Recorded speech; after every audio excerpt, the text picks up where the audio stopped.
நன்றி ஆண்டவரே, நன்றி ஆண்டவரே, நன்றி ஆண்டவரே. எல்லாரும் யாரும் ஒருத்தர் பேசக்கூடாது. ஆண்டவருடைய வார்த்தையை கவனிங்க. ப்ளஸ் 2 எல்லாம் போயிட்டு காலேஜ்லாம் போகிற மாதிரி ஒரு சூழ்நிலை இருந்தீங்கன்னா நீங்கள் என்ன பண்ணணும், எழுத ஆரம்பிக்கணும்.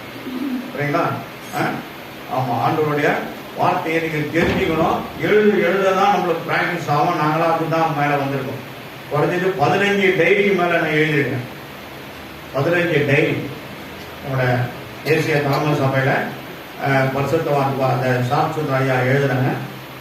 7 குறிப்பு எடுத்துன்னு வந்து அடி நடிப்பார். குறைஞ்சது 15 பக்கம் ஓடும். ஆமாம், அப்படிலாம் எழுதுனால தான் எனக்கு நிற்க முடியுது.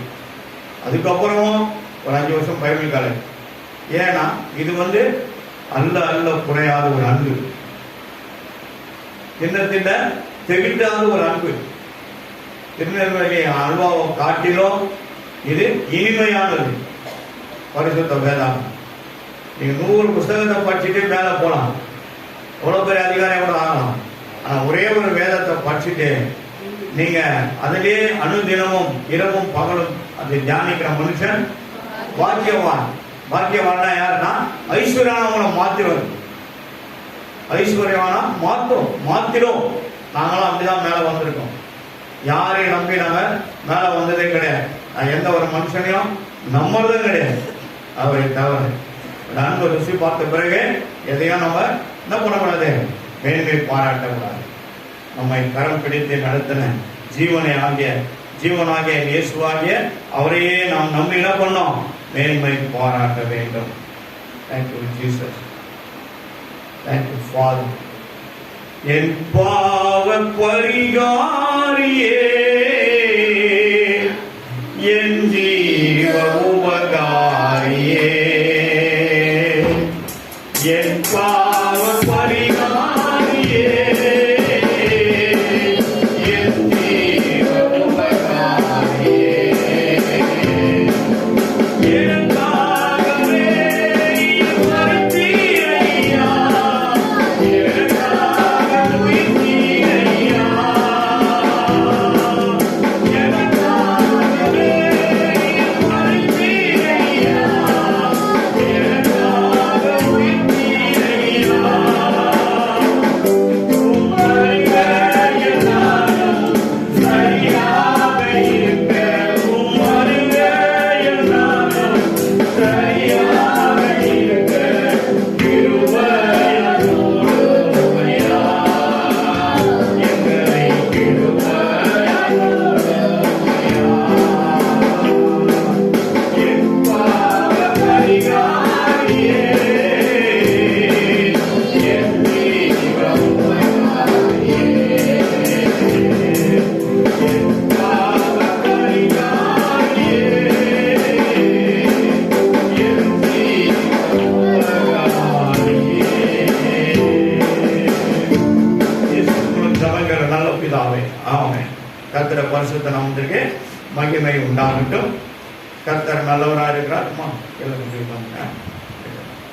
கர்த்தர் பரிசுத்தம் சோதரம்.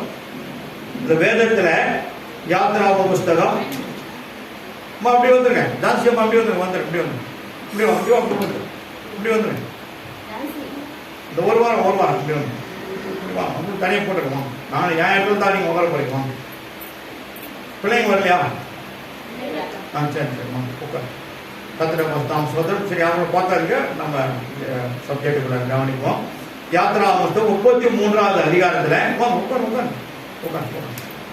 எங்க ஏன்னா சோரி தான் உட்காந்து கர்த்தர் பரிசுத்தம் சோதரம். என்னன்னா நாம் ஒரு முக்கியமான ஒரு காரியத்தை பார்க்க போகிறோம். என்ன காரியம்னா, அம்மா உட்காந்து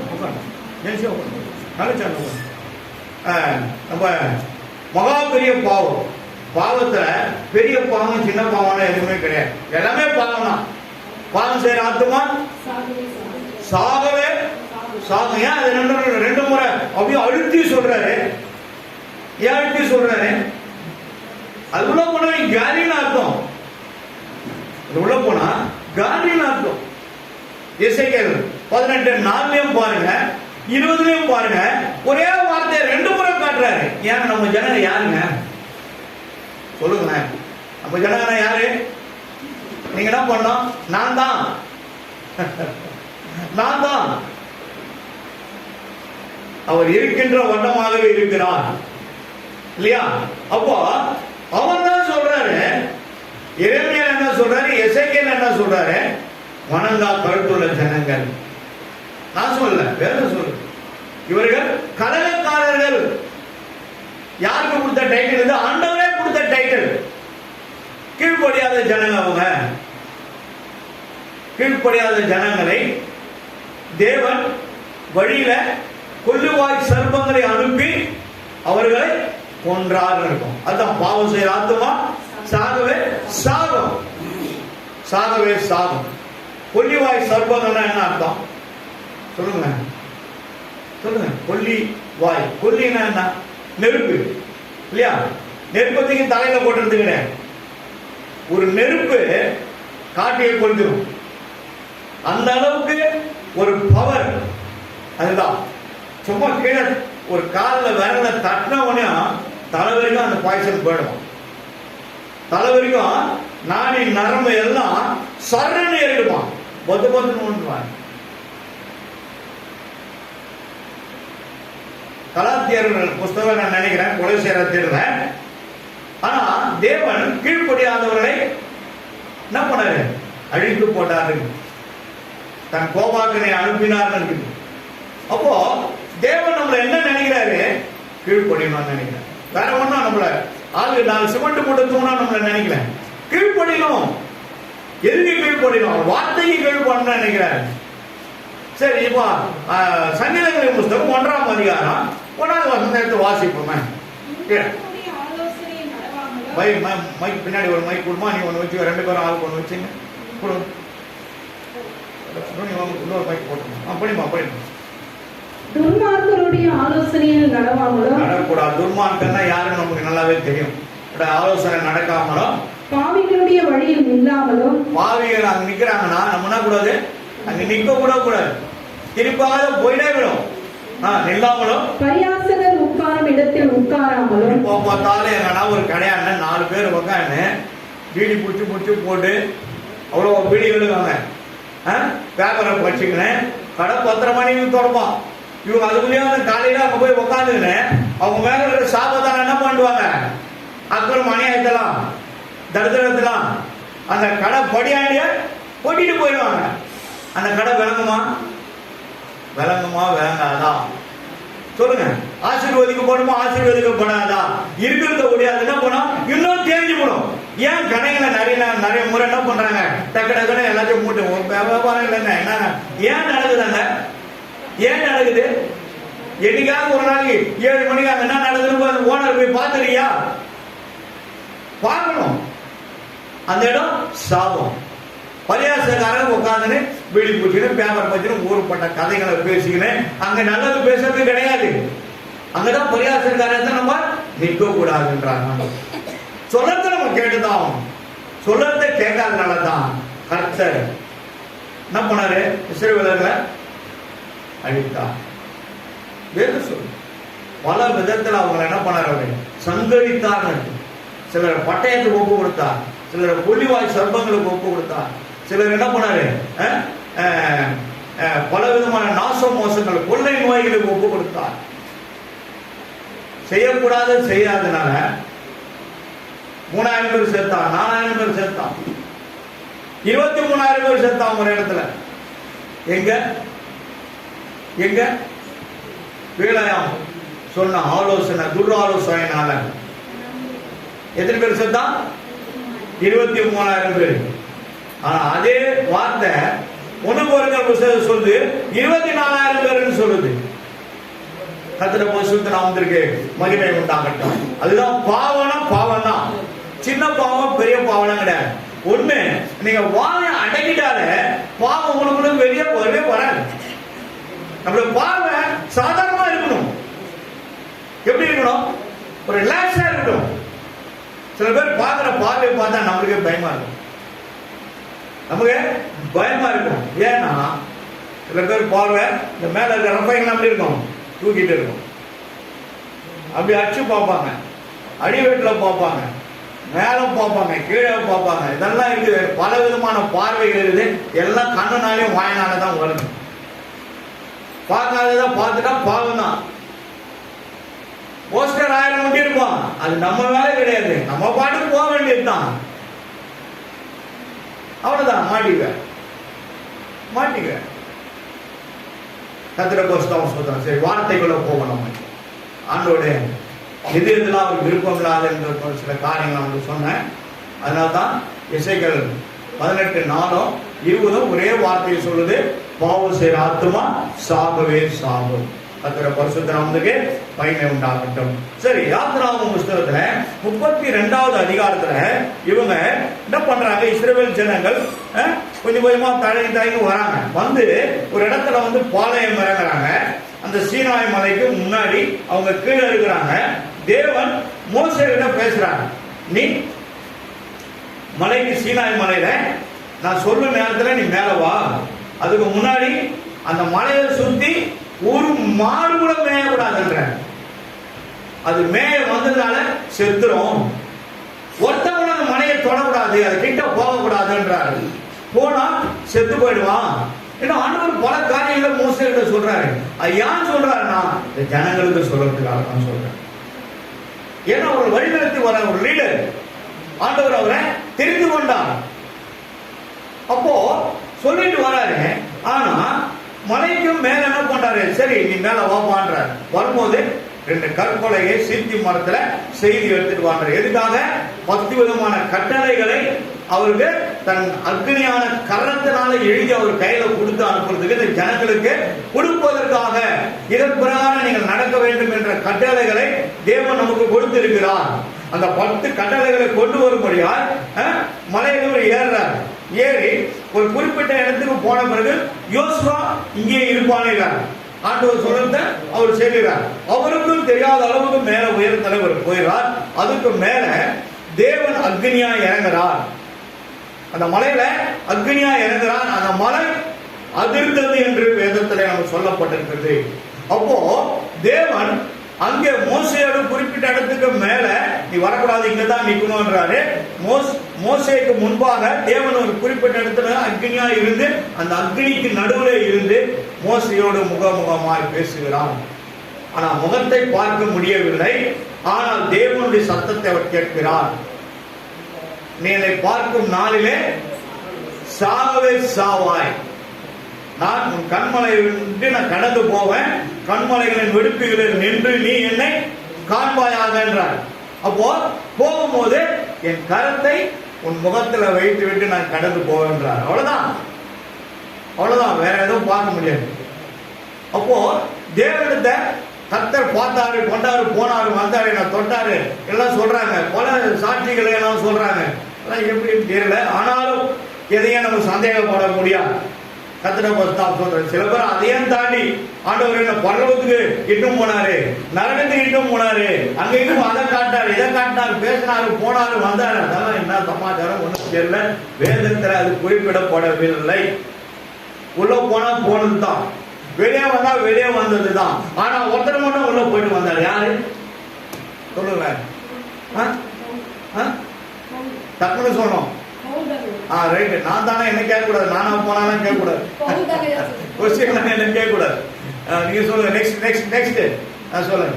சரி, பேதுருவின் புஸ்தகத்துல மரித்து 3ஆம் நாள் உயிரோடு எழுந்த இயேசு நோவாவின் காலத்துல மரித்து போன அத்தனை 1000 ஆவிகளுக்கும் போய் அவர் பிரசங்கம் பண்ணிட்டு வெளியே வந்தாரு. அப்போதான் தன்னை வெளிப்படுத்தி காட்டினாரு. அல்லேலூயா. 40 நாட்கள் 40 அளவும் 40 நாள் அளவும் 40 விதமான டிஃபரண்ட் டைப் ஆஃப் பீப்புளுக்கு நான் உயிரோடு எழுந்துட்டேன் எனக்கு காட்டுறாரு இயேசு இந்த உலகத்துக்கு. இருக்குதா இல்லையா? இருக்கு. வசனம் மட்டும் சொல்லிட்டு அப்புறமா அவங்களுக்கு கர்த்தர் பரிசுத்த நாமத்திற்கு மகிமை உண்டாகட்டும். அப்போ தேவனால மட்டும்தான் கூடும், கூடாததும் கூடும், நடக்காததும் நடக்கும். அவர்தான் எல்லாம். வானத்துக்கு பூமியின் மேலும் சகல அதிகாரம் படைத்தவர். அவர் மோசையோடு பேச முடியாது, மலையில வர சொல்லிட்டாரு. இவங்க எல்லாம் போயிட்டாங்க. கீழே யாரு நிக்கிறது? ஆரோன் இருக்கிறாரு, அந்த ஜனங்கள் இருக்கிறாங்க. இஸ்ரவேல் ஜனங்களோடு சேர்ந்து எகிப்தில அங்க கண்ட அற்புதங்கள் அடையாளம் கண்டு பயந்து போய் எகிப்தியர்களும் சில பேர் அந்த எகிப்திய தேசத்துல பொம்மைகளை செய்து விற்கிற வியாபாரிகள் அந்த அச்சிருக்கு அவங்க கிட்ட அதையும் எடுத்துக்கிட்டு நாங்களும் வந்துடுறோம் இங்கதான் செத்துருவோட்டு அந்த இஸ்ரவேல் ஜனங்களோடு சேர்ந்து வந்து விட்டார்கள். இஸ்ரவேல் ஜனங்களுடைய தொழில் என்ன?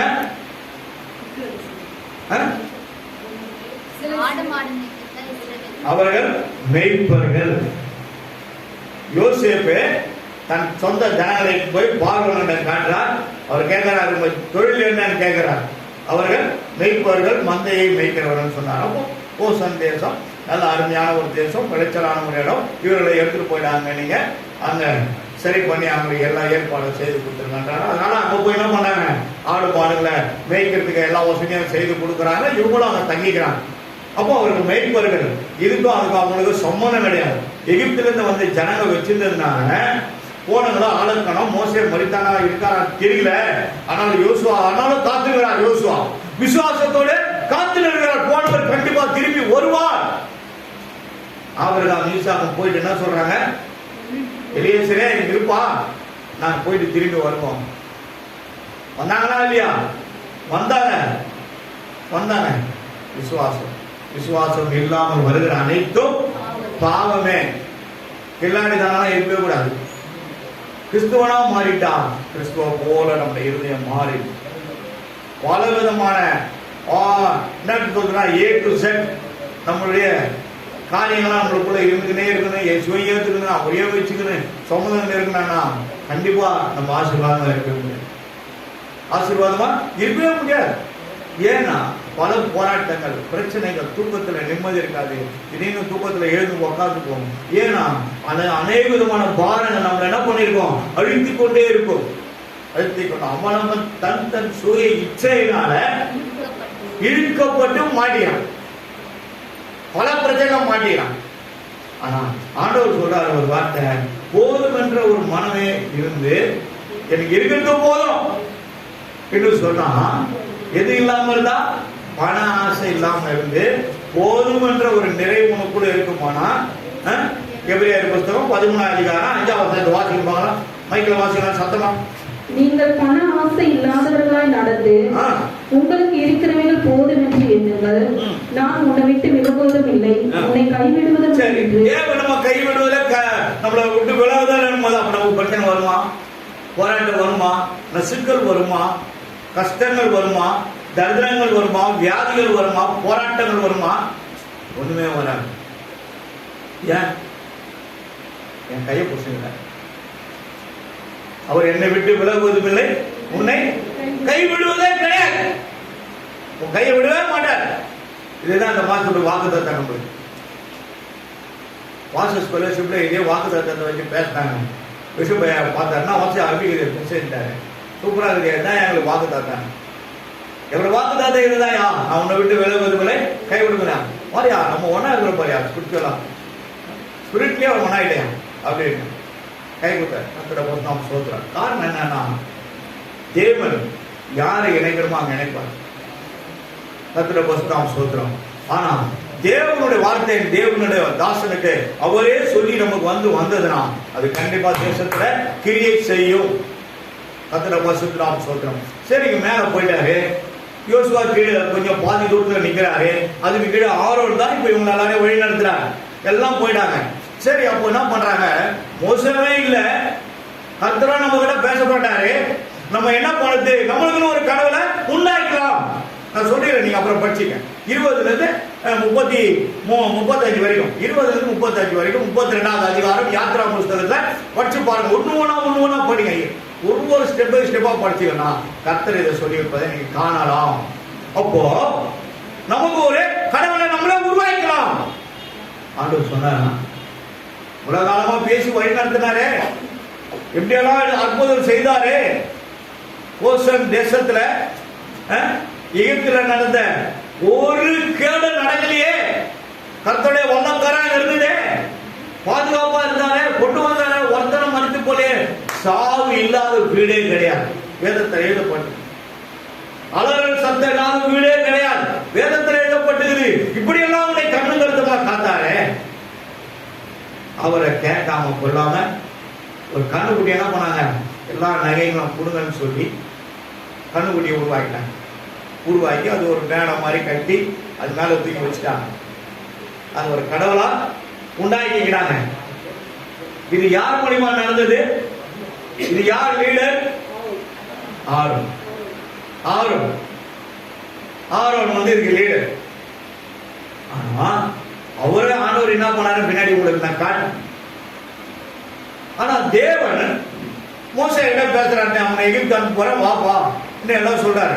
ஆனா அப்ப என்ன சொல்றாரு, நீ இருக்கும் போது இருந்த அந்த பார்வனா மறைத்துட்டான், வேற ஒருத்தர் இருக்கா நீ போ. ஏன்னா அவரு வனாந்தரத்துக்கு வந்து 40 வருஷம் ஆயிடுச்சு.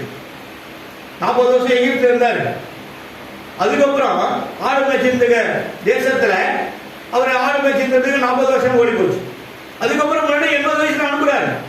அவங்களை வெளியே எடுத்து வந்து 40 வருஷம் வனாந்தரத்தை ஆண்டவர் சொல்ற இடத்துலாம் அந்த கானான் தேசத்தை இட்டு போது 40 வருஷம் ஆயிடுச்சு. இப்போ 120 வருஷம் ஓடி போச்சு ஒரு வாழ்க்கையில. அப்போ கூட அவர் என்ன பண்ண முடியல, கானான் தேசத்தை உள்ள போக முடியும். 2 விதமான காரியம். கண்மலையை பார்த்து பேசினாரு, கோபத்திலிருந்து ஜனங்க மேல இந்த வெறுப்பு ஆரம்பிச்சிட்டாங்க. ஒரே தண்ணி வந்தது. ஆனா அழிவு யாருக்கு வந்தது? கர்த்தர் யாருக்கிட்ட பேசுறாரு அவர்கிட்ட தான் அழிவு. அதே நேரத்துல தேவன் அந்த கற்பலகை ஜனங்க பண்ணதை பார்த்து மேல இருந்து மோசே கீழே வராது. 2 கற்பலகை ஆண்டவர் கொடுத்தத அக்னி விரல்ல என்ன பண்ண ஆண்டவர் எழுதுறாரு. இதுல ஒரு 5 விதமான வார்த்தைகள், இதுல ஒரு 5 விதமான வார்த்தைகள், 10 கட்டளைகளை 2 கரத்துல என்ன பண்ணாரு கொண்டு வராரு. கொண்டு வந்து அந்த முகாலாம் அப்படியே நெருப்பு மாதிரி இருக்கு. இறங்கி வரதை பார்த்து மோசே வரவதை பார்த்து யோசுவா அப்படியே காலில் பயப்பட நடுங்குறார். அவரோட பிரகாசத்தை அவரால் பார்க்க முடியல. அப்போ கடகடவை இறங்கி வரார். மோசே வராரு அவர் பார்க்க முடியல, அந்த மாதிரி இருக்குன்னு சொல்லி அவர் வரத்துக்குள்ளே பார்த்தோம்னா இங்க கூக்குரல் பயங்கரமா கேட்குது, பயங்கர சத்தம் கேட்குது, ஆடல் பாடல். அவங்களுக்கு எங்கதான் அந்த இடத்துல அந்த போதை வஸ்துக்கள் கிடைச்சதுன்னு தெரியல. ஏன்னா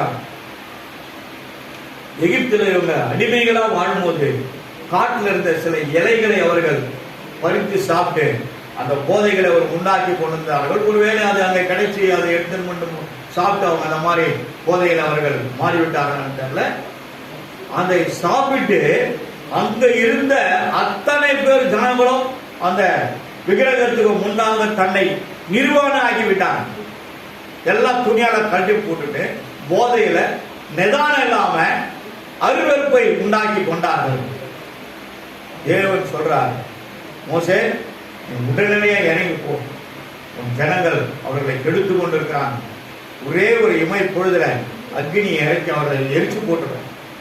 ஆண்டவர்கிட்ட பேசுறேன், ஆண்டவரே அதை விட நீங்க என் பெயரை உங்களுடைய ஜீவ புத்தகத்தை திருப்பி போட்டுறேன். அதுக்காக என்ன எட்டும் வந்தீங்க? நான் எங்கேயும் ஆடு பேசியிருந்தேன். இல்ல பரவாயில்ல போன்றேன். போகும் அந்த ஜனங்களுடைய அக்கிரம அநியாயத்தை கண்ட அந்த மனுஷன் தன் பலகை 2 கற்பலகை என்ன பண்ணாரு, அந்த மலையிலிருந்து தூக்கி அடிச்சு உடைச்சு போட்டான். இறங்கி கீழே வர, இறங்கி கீழே வந்தவனையும் எல்லாம் அப்படியே பயந்து போறாங்க. மோசே செத்துட்டு இருப்பாருன்னு நினைச்சுட்டு இவர் உயிரா வராரு. யோசுவா பின்னாடி வர்றாரு. உடனே அந்த ஜனங்க என்ன பண்ணாரு சொல்றாரு. இப்போ நம்ம ஒரு வசந்த பாசி 32வது அதிகாரம் யாத்திரா புத்தகத்தை அப்படியே வச்சுங்க. 32ஆம் அதிகாரம் 20வது வருஷம் வாசி.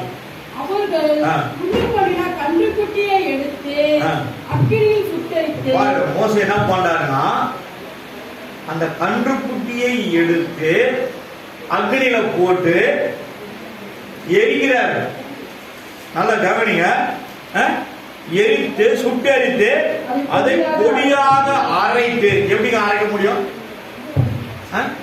அமிகல் இருந்ததா சொல்லுங்க, மிக்சி இருந்ததா, இல்ல கிரைண்டர் இருந்ததா? அந்த அந்த தங்கத்தை எப்படி அரைச்சு பவுடர் ஆக முடியுமா? ரொம்ப கஷ்டம். சின்னோடு ஒரு கம்பளை எடுத்து உங்களால அரைச்சு பாருங்க, மனசு வராது உங்களுக்கு. கண்டிப்பா தெரியும். ஒரு சின்னூறு கம்பளை ஒன்னும் மூக்கு எதுன்னு பேர் போட்டு தெரியாது. ஆனா பரவாயில்ல, ஏதோ ஒண்ணு ஒரு கம்பளை தவணோடு சின்ன கம்பளை ஒரே ஒரு ஸ்டெண்ட் மாதிரி வச்சுக்கலாம். அது எடுத்து ஆட்டி பாருங்க. ஐயோ எவ்வளவு கஷ்டப்பட்டு வாங்கிக்கிறாரு. சீட்டு கட்டி வாங்கி இருக்கிறேன். இதோ போய் ஆரம்பி சொல்றாரு பாஸ், நீங்க வாங்கி தான் சொல்லுங்க பாஸ், நான் அனுப்பிச்சிடுறேன். கத்திரதான் சொல்றாங்க. அதை பவுடர் ஆகி அரைத்து அந்த மனுஷன் பாருங்க எப்படிங்க இது முடிஞ்சிருக்கும். யோசித்து பாருங்க, யோசித்து பாருங்க. அவ்வளவு சீக்கிரம் முடியுமா? கண்டுபிடி இவ்வளவு பெருசு இருக்கும், 4 கால் இருக்கும், வால் இருக்கும், தலை இருக்கும், உடம்பு இருக்கும். இது எப்படி பவுடர் ஆகிருக்க முடியும்? என்ன பண்றாரு பாருங்க. அரைத்து தண்ணீர்ல என்ன பண்ணாரு? எவ்வளவு தண்ணீர் ஒப்பி இருப்பாரு தெரியல. எவ்வளவு தண்ணீர் ஒப்பி இருப்பாரா? அதுக்கேற்ற பாத்திரங்கள் அவங்க என்னங்க பெரிய பெரிய டபராங்க கட்சிதோ தெரியல. 50 கிலோ 100 கிலோ பிரியாணி செய்யற டபரா எங்க கட்சிருக்கோம்? இந்த பிளாஸ்டிக் பெரிய பெரிய ட்ரம் எங்க கட்சிருக்கோம்? எங்க கட்சிருக்கோம்? ஆனா எப்படி கட்சிதோ தெரியல. அவ்வளவு ஜனங்களும் குடிக்கிறது கொடுக்குற அந்த மனுஷன் ஏன்? விக்கிரகத்து மேல தேவன் வைத்திருக்கிற வைராகியம். நீ ஒருத்தனை கொலை பண்ணவட கர்த்தரோட மன்னிப்பாருங்க.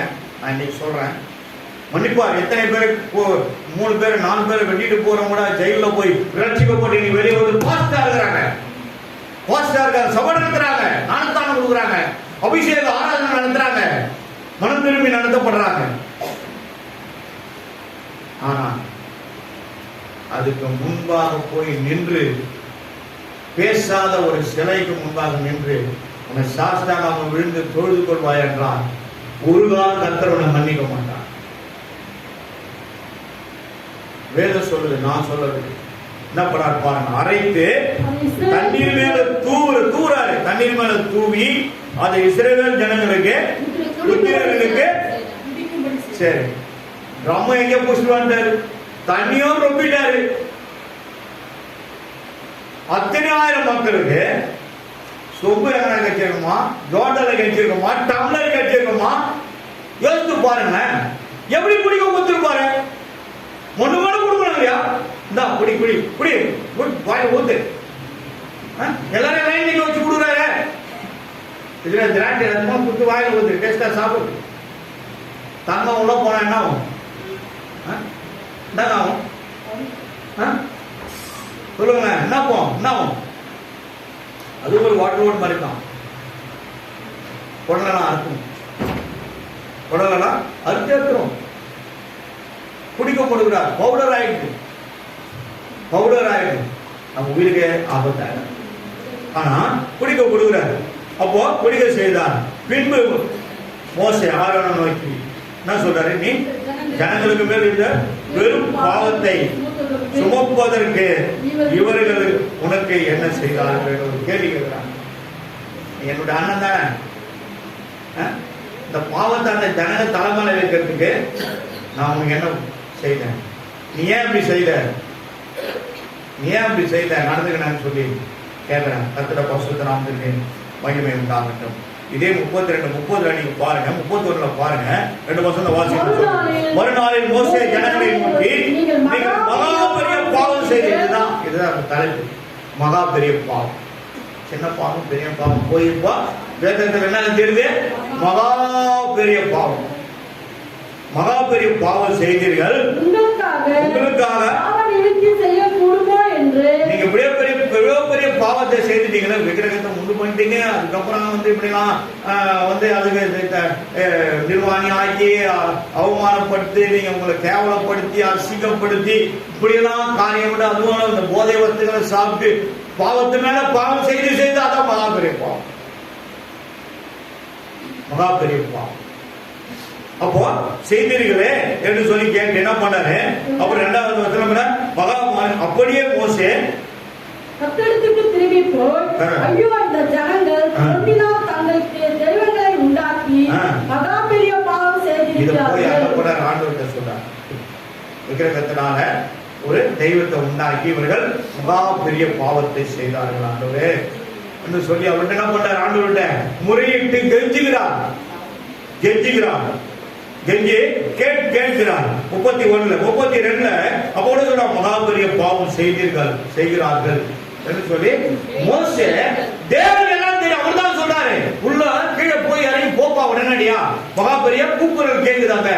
அவர்கள் தன்னை கெடுத்து கொண்டிருக்கிறார்கள் ஆண்டவர் தான் சொல்றார். கர்த்தருடைய பரிசுத்த நாமத்திற்கு மகிமை உண்டாகட்டும். 32 வாசிப்போம். ஆகிலும் தேவரீர் பாவத்தை மன்னித்தருளுவீரானால் கேட்கிறாரு, உங்களுக்கு தயவு இருந்ததுன்னா ஏசப்பா உங்கள் எஜமானே அந்த ஜனங்களோட பாவத்தை மன்னிக்கிறதுக்கு கொஞ்சம் தயவு இருக்குமானா நீங்க மன்னித்தருளும். இல்லாவிட்டால் எழுதின உங்களுடைய புஸ்தகத்திலிருந்து என் பேரை இவன் தான் யாருன்னா திறப்புல நிற்கிறவன்.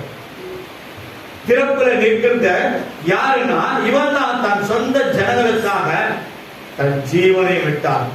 தன் மந்தைக்காக ஜீவனை கொடுத்தவர் மேல இருக்கிறாரு. மந்தைக்காக ஆண்டவர் எகிப்திலிருந்து வெளியே அழைத்து கொண்டு வந்த 40 லட்சத்துக்கும் மேலான மனிதர்களுக்கு தன் ஜீவனை கொடுக்க தன் பெயரை கூட நீங்க ஜீவத்திலிருந்து எடுத்துருங்க என்று சொல்லி திறப்புல நின்று ஆண்டவர் என்ன பண்ணாரு? போராடுகிறார். ஒரு கிருப்பு பேரை எழுதிட்டாருன்னா அந்த பேரை அவர் சீக்கிரம் திருப்ப முடியாது. போனா போது போனா போது போனா போது போனா போது போனா போதுன்னு பல முறை உனக்கு தருணம் கொடுப்பார். அதுக்கப்புறம் ஆளுங்க அனுப்பார். உன்னை அப்ரோச் பண்ணுவாங்க. ஏன் என்ன நீங்க பேரா இருக்க போறீங்களா, மாற மாட்டீங்களா சொல்லுவாங்க, பேசுவாங்க. அதுக்கும் நீ கீழ்படியலனா என்ன பண்ணார் தெரியுமா? பொண்ணுக்கு ஒரு புத்தகம் 5ஆம் அதிகாரம் 5வது வசனத்தை வாசி. அப்போ காட்டுறது தான் உங்களுக்கு வாசி. அப்படிப்பட்டவருடைய எல்லாம் please open your Bible. 1 Corinthians 5:5.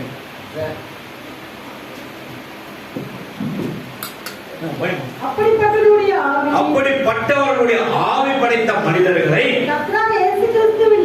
கர்த்தராகிய இயேசு கிறிஸ்துவினுடைய நாளிலே அவன் மீண்டுமாய் ரட்சிக்கப்படுவானா படமாட்டானு தெரியாது. ஆனாலும் ரட்சிக்கப்படும்படி மாம்சத்தின் அழிவு மாம்சத்தான உள்ள உட்காந்து அவன் அழிவின் பாதையில நான் கடையை காட்டுதா தானே, பாவத்தை காட்டுதா அதுதானே, தீமையா அனைத்தையும் நன்மையா காட்டுதா அதுதானே, அதுதானே. நம்முடைய கர்த்தராகிய இயேசு கிறிஸ்துவின் நாமத்தினாலே அவனை சாத்தானுக்கு ஒப்புக்கொடுக்க வேண்டும் என்று தீர்ப்பு செய்கிறேன். அப்போ கடைசியில என்ன பண்ணார் ஆண்டவரே? 100 பேருக்கு மேல ஆள் அனுப்பிச்சு ஊழியக்காரங்க அனுப்புவாங்க, அவங்க ஃப்ரெண்டுங்க அனுப்புவாங்க, சபை விசுவாசிகள் அனுப்புவாங்க. ஒன்னுத்துக்கு நீ கீழ்படியாம நான் இப்படிதான் இருப்பேன், நான் பண்ணதா ரைட்டு தெரிஞ்சுட்டா கடைசி வரைக்கும் கர்த்தர் என்ன பண்ணுவாரு? உன்னை பிடிச்சி எப்பா நீ வாப்பா இவரு நான் உங்கள்கிட்ட ஒப்பு கொடுத்துறேன், நீங்க பாத்துக்கோ. பாத்துக்கிறேன் என்ன அர்த்தம்? பாத்துக்கிறேன் என்ன அர்த்தம்? கர்த்தர் அது எப்படி செய்யறாரு? நியாயத்திற்கு ஒப்பு கொடுக்குறாரு. நியாயத்திற்கு ஒரு மனுஷனை ஒப்பு கொடுத்துட்டாருன்னா மறுபடியும் அவர் யார் ரிலீஸ் பண்ண முடியும்? அவர் தான் ரிலீஸ் பண்ணணும். ஆனா பண்ண மாட்டார். நானே பிடிச்சி கொடுத்துட்டேன், அப்புறம் நான் எப்படி இறங்குவேன்? இவரை தூக்குற ஏறா ஏறதுதான் அவன் முடிவு. முடிவு ஐயோ, முடிவு ஐயோ. கர்த்தருடைய பரிசுத்த நாமத்திற்கு மகிமை உண்டாகட்டும். 3வது வசனத்தை வாசி. அப்பொழுது கர்த்தர் மோசேயை நோக்கி திருப்பி போடுங்க சொன்னா 34 வாசமா.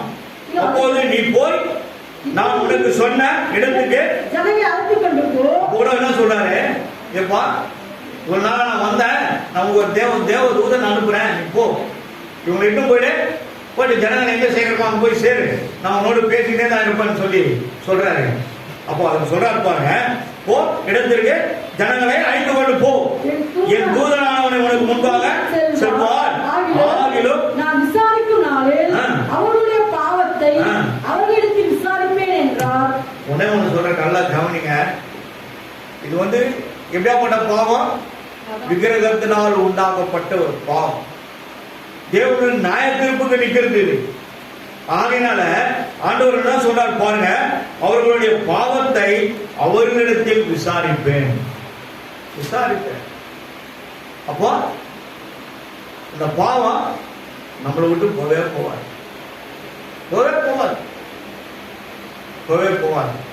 சாகர வரைக்கும் நம்மளோட பின் தொடரும். ஆனா ஆண்டவருடைய விசாரிப்பு ஆன பிறகு அவர் நமக்கு ரத்தத்தினால கழுவி அவர் நம்முடைய பாவத்தை மன்னித்து புதிய மனிதராய் மாற்ற வரைக்கும் நம்மளோட பின்தொடரும். அதுக்குதான் சபையில நம்ம என்ன பண்றாங்க, அந்த மாசம் மாசம் சுத்திகரிப்புன்னு சொல்லி அவருடைய சரீரத்தையும் அவருடைய ரத்தத்தையும் பானம் பண்ணும்படியா தேவன் என்ன பண்ணிருக்காரு, நமக்கு ஒரு உடன்படிக்கை வேதத்துல கொடுத்திருக்கிறான். யோவான் 6வது புத்தகத்தை 6வது அதிகாரத்தை பார்க்கிறோம். வானத்திலிருந்து இறங்கி வந்த ஜீவாப்பும் நானே, இதை உட்கொள்கிறவன் மரித்தாலும் பிழைப்பான்றாரு, பாவம் செய்தாலும் அவனுக்கு மன்னிக்கப்படுன்றாரு. ஆனா தொடர்ந்து திருப்பி திருப்பி பண்ணினா ஆண்டவர் கைட்டு விட்டுவாரு, கட்டி விட்டுவாரு. குடிக்காதீங்க, அங்க போவாதீங்க, இங்க போவாதீங்க, வாடாங்க. தாய் தப்பு என்ன பண்றது, பிள்ளைங்களுக்கு சொல்லிதான் ஆகணும், சொல்லினே வேண்டியதான் வேலை. ஆனாலும் சில நேரத்துல கர்த்தர் நம்ம பேச்சையும் கேட்டு தட்டிடுவார், தட்டி தூக்கி போட்டுருவார். யாராலும் சரி, யாராலும் சரி, ஒரே விதமான தீர்ப்பு தான் அவரிடத்துல. யாரும் காப்பாற்ற முடியாது, யாரும் என்ன பண்ண முடியாது, விடுதலை ஆக்க முடியாது, யாரும் என்ன பண்ண முடியாது, அவங்களுக்காக உதவி செய்ய முடியாது, பரிந்து பேச முடியாது, யாரும் அவனுக்கு உதவி செய்ய முடியாது. கர்த்தருடைய பரிசுத்த நாமத்திற்கு மகிமை உண்டாகட்டும். அப்போ இந்த ஆரோன் செய்த இந்த கன்று குட்டி புத்தமாய் தேவன் என்ன பண்ணாரு, மனசுல வச்சுட்டு இருக்கிறாரு, மனசுல வச்சுட்டு இருக்கிறாரு. ஆனா இந்த ஆரோன் என்ன பண்ணலாம், யாரு அவரு, யாத்ராகமம் 4வது அதிகாரத்தை நம்ம பார்க்கிறோம். ஆண்டவரே, நான் திக்குவாயன், நான் பேச தெரியாதவன், நான் போய் என்ன பண்ண போறேன், எனக்கு பதில் வேற யாரும் அமைச்சிருக்கிறேன். இவருக்கு கேட்டதுனால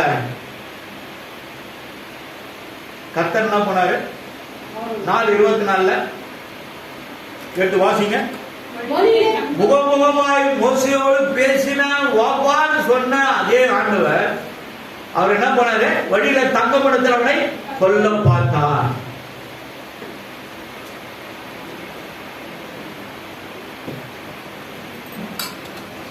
தண்ணி கொடுங்க, தண்ணி பாட்டில் தண்ணி கொடுங்க, தண்ணி தண்ணி காஃபி தண்ணி கொடுப்பான். கர்த்தருடைய பரிசுத்த நாமத்துக்கு மகிமை உண்டாகட்டும். மோசே தேவனுடைய வார்த்தைக்கு கீழ்ப்படியாதனாலதான் என்ன பண்ண, நான் திக்குவாயேன், நான் அதை முடியாது இதை முடியாது அப்படின்னு சாக்கு போக்கு சொன்னதுனாலதான் என்ன பண்ண ஆண்டவரு அந்த ஆரோனை எழுப்புறாரு. இவன் உனக்கு வாயா இருப்பாப்பா, நீ போ, நீ அவனுக்கு தேவனா இருப்பான்றாரு. ஆனா அதே 7:1 தேவன் அவனை என்ன மேன்மையா படுத்தி காட்டா இருப்பாரு ஆரோன. 7ஆம் அதிகாரம் 1வது வசனத்துல நீங்க எல்லாரும் பிரிங்க. யாத்திராகமம் 7ஆம் அதிகாரம் 1வது வசனத்தை போய் பிரிங்க. அதுல இருந்து வாசிப்பா, மைக்ல வாசி. கர்த்தர் மோசேயை நோக்கி உன்னை நான் பார்வோனுக்கு தேவனாக்கினேன், பார்வோனுக்கு மோசே தேவனாக்கினேன்னு சொல்றாரு. சகோதரனாகிய ஆரோனை குறித்து என்ன சொல்றாருன்னா, உனக்கு அவன் தீர்க்கதரிசியா இருப்பான். ஆனா அந்த தீர்க்கதரிசி தான் என்ன பண்றாரு, இந்த வேலையை செய்யறாரு. அதுக்குதான் ஆண்டவர் என்ன சொல்றாரு, 35வது வசனத்துல பாருங்களேன். ஆரோன் செய்த கன்றுக்குட்டியை ஜனங்கள் செய்ததன் நிமித்தம் கர்த்தர் அவர்களையும் ஆரோனையும் சேர்த்துதான் இந்த எப்படி பண்ணாரு, வியாதியை உண்டாக்கி அவனை வாதித்தார்னு இருக்கும். அப்போ பாவத்தினால வர வியாதியா, முற்பிதாக்களின் சாபத்தினால வர வியாதியா, அல்லது கர்த்தரால நம்ம மனம் திரும்பும்படியாக செய்யப்படுகிற மனம் திரும்புவதற்கு ஏற்ற நெருக்கங்களை அனுப்புகிற வியாதியா? இந்த 3 விதமான வியாதிகளை நீங்க அறிந்து கொள்ளணும். ஒருவேளை தேவன் நம்ம அழிவுக்கு தப்புறதுக்கு கூட பல நெருக்கங்களை அனுப்பலாம். 38 வருடமா பெதஸ்தா குளத்துல படுத்திருந்த ஒரு மனுஷனை பார்த்து நீ சுகமாக விரும்புகிறாயா என்று கேட்கிறார். கேட்ட மாத்திரத்துல அவர் என்ன சொல்றாரு, ஆமா ஆண்டவரே, நான் சுகமாக விரும்புகிறேன், உன் படுக்கையை எடுத்துக்கொண்டு நடக்கிறார். அப்போ 38 வருஷமா அங்க படுத்துட்டு இருக்கிறானா அவனுக்கு உதவி செய்யறதுக்கு ஆள் இல்லை. அவனுக்கு பாவத்தினால வந்த வியாதி, இனி பாவம் செய்யாத என்றார். யோவான் 4ஆம் அதிகாரம் 14வது வசனத்தை எடுத்து வாசிக்க. யோவான் 4:14 அதிக கேடு உண்டாகும்படியா நீ இனி பாவம் செய்யாத. வாசிக்க. 5ஆம் அதிகாரம் 14வது வசனமா. தேவாலயத்திலே கண்டு, இதோ நீ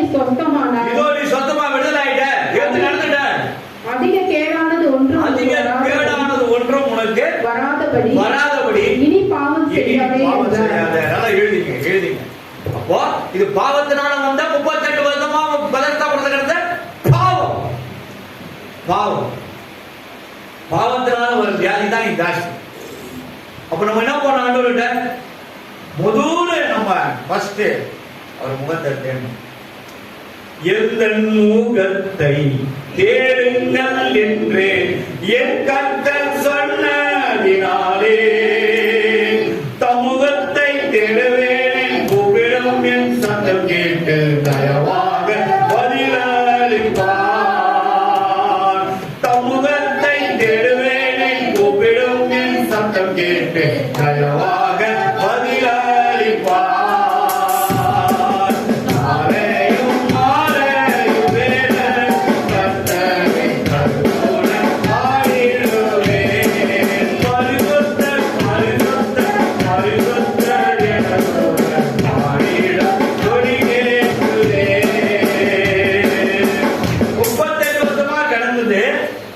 பாவத்தினால வந்து வியாதி, அதே பாவத்தினால இவரையும் அவரோடையும் அவர் என்ன பண்ணாரு, பாதித்தார்னா நோய் அனுப்புனார். நோய் அனுப்புவது யாரு? ஏன் அனுப்புனாரு? இவர் செய்த பாவத்தினால வந்த வியாதி. நீ நம்ம நல்லா இருக்கிறோம், நல்லா சம்பாதிக்கிறோம், ஆனா அவரால் வந்ததுன்னா எதுவும் நம்மளை காப்பாற்ற எல்லாம் கைவிட்டுரும். ஏன்னா நீ தொடர்ந்து அதிலே போயிட்டு இருந்தீனா, தொடர்ந்து அதுக்குள்ளே அக்கிரமத்திலே இருந்தீனா, அநியாயத்திலே இருந்தா ஆண்டவர் என்ன பண்ணாரு, எப்ப பார்த்தாலும் உன்னை மன்னிச்சுனே இருப்பாரு நம்ம நினைக்க கூடாது. அதனாலதான் சொல்றாரு, பாவம் செய்யற ஆத்மா சாகவே சாகும். எசேக்கியேல் 18ஆம் அதிகாரம் 4வது வசனம் 20வது வசனம் 2 வசனமா ஒரே வார்த்தையை சொல்லுது. பாவம் செய்யற ஆத்மா சாகவே சாகும். அதிக கேடு உண்டாக முடியாது. இனி நீ பாவம் செய்யாத. ஒண்ணு இல்லை, என்ன 12 அதிகாரம் 18 வசனம் நினைக்கிறேன், வீட்டுல போய் படிச்சு பாருங்க. மோசேயும் அவருடைய மனைவியும் எத்தியோப்பிய ஸ்திரியும் 2 பேரும் என்ன பண்ணாங்க, ஆண்டவருடைய அந்த ஆசீர்வாத கூடாரத்துக்குள்ள பேசுகிறாங்க. ஆண்டவர் நின்று பேசுகிறாங்க மோசையோட. அந்த அம்மா கூட நிற்குது.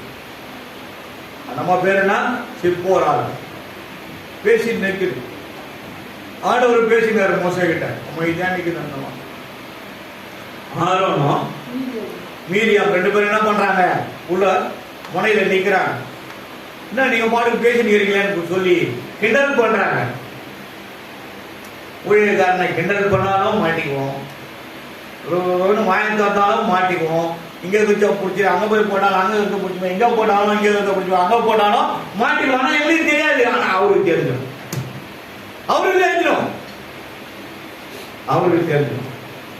ஏன் வந்து பிரச்சனைகள் நம்மளை தொடர்ந்து பிடிச்சிட்டே, ஏன் போராட்டங்கள் நம்மளை போராடிக்கிட்டே இருக்கு? இது ஒரு முடிவே இல்லையா? எவ்வளவு காலமா நம்ம எல்லாம் முடியுது, படாத பாடுபட்டு நைட்ல தூக்கம் வந்து யாரை பத்தியும் அனாவசியமா வாய திறந்த அந்த அம்மா திறந்தத ஆண்டவருக்கு நான் போறமான்ட்டு இவங்க வராம போனா போறமான்ட்டு, ஆனா போகாத நின்னுங்கிறேன், போகாத அந்த ஆசிரியர் கூடுதல் நின்னுங்கிறாரு. அப்போ இவங்க 2 பேரும் என்ன பண்ணாரு, இவங்களை உள்ள கூடு பாடுறாரு. கொண்டாங்க. மோசே நிற்கிறார், ஒரு மனைவி நிற்கிறாங்க, சிப்போரால் என்னண்ட மீரியாம் நிற்கிறாங்க, மோசையோட அண்ணன் ஆரோனும் நிற்கிறார். 4 பேர் நிற்கிறாங்க. அவர் நடுவில் ஆண்டவர் நிற்கிறாரு. ஆண்டவருக்கு தெரியல, ஆண்டவர் நிற்கிறாரு. அவர் கேட்கிறாரு, நான் உங்களை எல்லாரையும் வைத்து நடத்துவதற்கு அவனை நான் தகப்பனாய் நிறுத்தி வைத்திருக்கேன், தகப்பஸ்தானத்தில் இருக்கேன். அவன் முகத்தில் அடி காலை துப்பியது மிக நலமா இருக்குமோ என்று சொல்லி ஆண்டவர் கேட்கிறார். அதன் மித்தமான ஆண்டவருக்கு அந்த அம்மாவுக்கு என்ன தண்டனை கொடுக்குறாங்கன்னா, 7 நாள் பாளையத்துக்கு புறம்பே. இப்போ இங்க இருக்குன்னா, இங்க பேசுறாருன்னா பெரிய வனாந்தரமான ஒரு இடம், ஒரு 2 கிலோமீட்டரோ 3 கிலோமீட்டரோ, ஒருவேளை 7 கிலோமீட்டரோ. அவங்களுக்கு யாரும் ஆகாரம் கொடுக்க கூடாது, தண்ணீர் கொண்டு கொடுக்க கூடாது, அவங்களுக்கு என்ன பண்ணக்கூடாது, ஆதாரம் கூடாது, பேசக்கூடாது, யாரும் அவங்களை விசாரிக்க கூடாது, எதுவுமே செய்யக்கூடாது, எதுவுமே செய்யக்கூடாது என்று சொல்லி இவங்களை புறம்பே தூக்கி போட்டார். மீரியம் எப்படி போட்டாருன்னா, போட்டது மட்டும் இல்ல, சொன்ன வார்த்தையினால ஒரு தண்டனையும் வாதிக்கிறார். ஆரோனை வாதித்த மாதிரி இங்க ஆண்டவர் மீரியாவை வாதிக்கிறார். துணிகரமாய் வாயை திறந்ததுனால நம்ம வெண்குஷ்டமாய் மாறிவிட்டார்கள். வீட்டு போய் பாளையத்தின் அண்ணனை போட்டாச்சு. 7 நாள் பனி, மழை, வெயில், எது பண்ணாலும் அங்கதான். யாரும் அவங்களை போய் விசாரிக்க கூடாது, யாரும் அவங்களுக்கு ஒரு டம்ளர் தண்ணி கூட கொடுக்க கூடாது. பசியும் புசியும் இல்லாம 7 நாள் வனாந்தரத்துல கிடைக்கிறாங்க. அப்போ இந்த ஆரோன் என்ன பண்றாரு, மோசே கிட்ட ஒரு கெஞ்சுதலுக்குரிய ஒரு வார்த்தையை சொல்றார். என்ன சொல்றாருன்னா, பாருங்க, நான் படிக்கிறேன், நானே படிக்கிறேன். 16 வசனங்கள் தான் இருக்கு அதுல.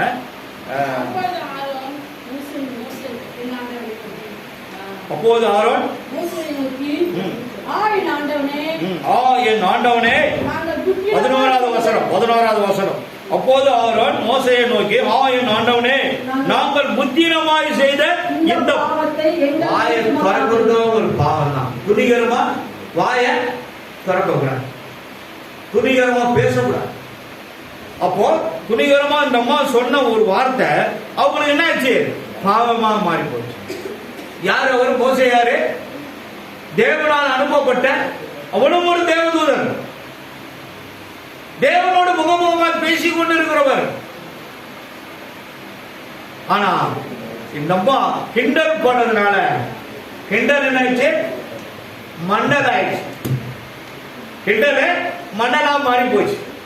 பண்ணதுனால சுமத்தாதரும் தன் தாயின் கர்ப்பத்தில் பாதி மாம்சம் அழுகி செத்து விழுந்து பிள்ளையை போல அவள் ஆகாதிருப்பாராக என்று சொல்லி என்ன பண்றாரு. அப்போது மோசே கர்த்தரை நோக்கி, என் தேவனே அவளை குணமாக்கும் என்று கெஞ்சினான். செய்த பாவத்தை மன்னிக்குமான்னு சொல்லி கெஞ்சினான். ஆண்டவரை நோக்கி கெஞ்சினார். அதே தேவன் தான் என்ன பண்ணாரு, இங்க 33 அதிகாரத்துல கெஞ்சிறாரு. அவர்கிட்ட என்ன பண்ணாரு ஆண்டவர், கெஞ்சிறாரு. கெஞ்சி என்ன பண்ணாரு, இவளை ஒரு விஷயம் கூட மன்னிங்க ஆண்டவர் சொல்லி முறையிடுறாரு. நீங்க வீட்டுல போய் இதை படிச்சு பாருங்க. 20 இருந்து 35 வரைக்கும் அந்த கன்று அவ்வளவு பெரிய கன்று கூட்டி எவ்வளவு பெருசு இருக்கும், கன்றுக்குட்டி எவ்வளவு பெருசு இருக்கு நம்மளுக்கு நல்லா தெரியும். கண்டிப்பா 2 அடி 3 அடிக்கு இருக்கும், இல்ல ஒரு 2 அடியாவது இருக்கும்.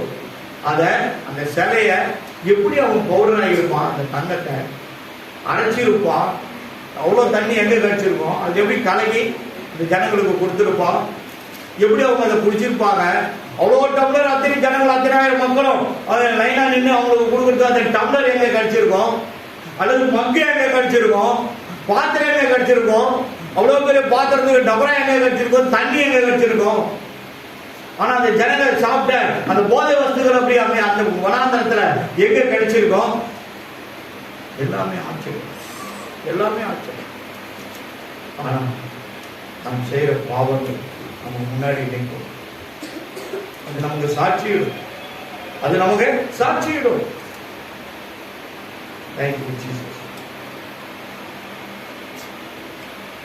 எல்லாம் நீங்க கண்ணை மூடுங்க. வசனத்தெல்லாம் நீங்க மனுஷனை நினைச்சீங்க, மகா பெரிய பாவம் செய்தேன், நீங்கள் மகா பெரிய பாவம் செய்தீர்கள் சொல்லி இந்த காரியங்களை குறித்து நம்ம பார்த்துருக்கோம். எல்லாம் கண்ண மூடுங்க, உட்காருங்க, கண்ண மூடுங்க.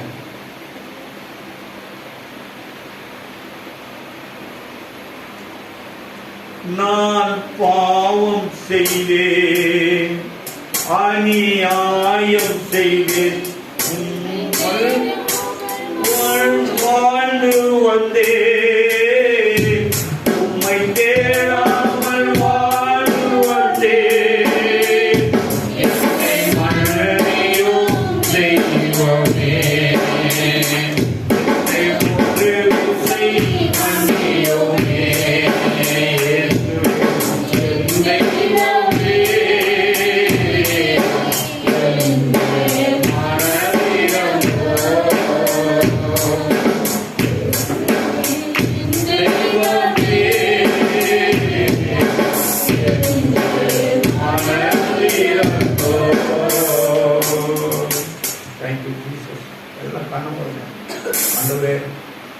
என் வாழ்க்கையில, என் குடும்பத்துல, என் கணவர், என் மனைவி, என் பிள்ளைகள் யாரா இருந்தாலும் எந்த பாவத்திலும் துணிகரமாய் பேசாதபடி, துணிகரமாய் கை வைக்காதபடி, துணிகரமாய் நடக்காதபடி பாவத்தை விட்டு விலகி நீர் கொடுத்த விலையேற பெற்ற உன் ஆத்மா உம்மிடத்தில் நியாயத்திற்கு வருகிறாங்க. நாங்கள் அதை கரைத்திரை அற்றவர்களாக கொண்டுவாக நிற்க எங்களுக்கு இரக்கம் செய்ய. என்னுடைய வேலை ஜனங்களை இந்த திருப்பந்தி காலத்துல பரிசுத்தப்பட்டு தான் ஆகும்.